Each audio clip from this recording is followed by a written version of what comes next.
Poland's president and the head of NATO say it appears the missile came from Ukrainian defense forces combating a barrage of incoming Russian missiles.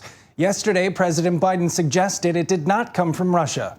There is preliminary information that contests that. I don't want to say that till we completely investigate. It's unlikely in the minds of the trajectory that it was fired from Russia. But we'll see. The incident initially causing fears of an attack on NATO territory, which could escalate into a wider war. You can't imagine really that Russia would have wanted to shoot missiles into Poland, knowing that it would garner some sort of response when they're already on their back foot. Overnight, U.S. officials telling the Associated Press that early assessments suggest it was a Ukrainian missile fired to intercept Russian missiles. In the aftermath of the fall of Kherson, Russia launched its most intense barrage, sending almost 100 missiles into western Ukraine, killing civilians and destroying homes and businesses. Determining what exactly did happen is crucial, as an attack on a NATO country could create a confrontation between nuclear powers. Article 5 of NATO states an armed attack against one NATO nation shall be considered an attack against them all. The United States and our allies will defend every inch of territory that is NATO territory with the full force of our collective power.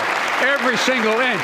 The incident has raised tensions in the region. If NATO countries aren't careful, and I'm seeing some, particularly in the Baltic countries, making some pretty bombastic statements describing this as an attack and dangerous escalation. Wars can quickly spiral out of control. We're talking about countries with nuclear weapons. An unfortunate accident is what Poland's president is calling the 2 deaths from Wednesday's missile. He emphasized Ukraine is not to blame for trying to defend itself. Brody, CBN News. Well, and all the attention placed on this missile that landed in Poland and whether it came from Ukraine or came from Russia, it's all part of the war. And could that war spill out over the borders of Ukraine? I think quite clearly it could. Let's all keep in mind how World War I started, and it started in the Balkans. And it's a series of treaties that were created where you are obligated to come to a defense of your ally. And so if this thing spills out into one of these NATO countries, you heard the president, he says, I'm going to defend every inch. And so he can't back from that.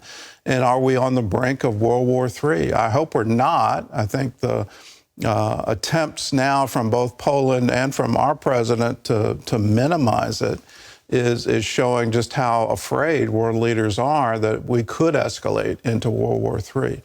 But what's underneath all of this and is being ignored because of a single missile in Poland is that Russia intentionally targeted the electrical generation and transmission grid of Ukraine, and they're doing it right before winter. They are trying to freeze the civilian population of a nation. That should be considered a war crime, and nobody's talking about that. Ukraine is going to go into a very cold winter with no source of power. And when you try to rebuild an electrical grid in wintertime, you are having a Herculean task. We should all pray for Ukraine, and we, for our own sakes, pray for peace in the region, that this doesn't become a much wider war.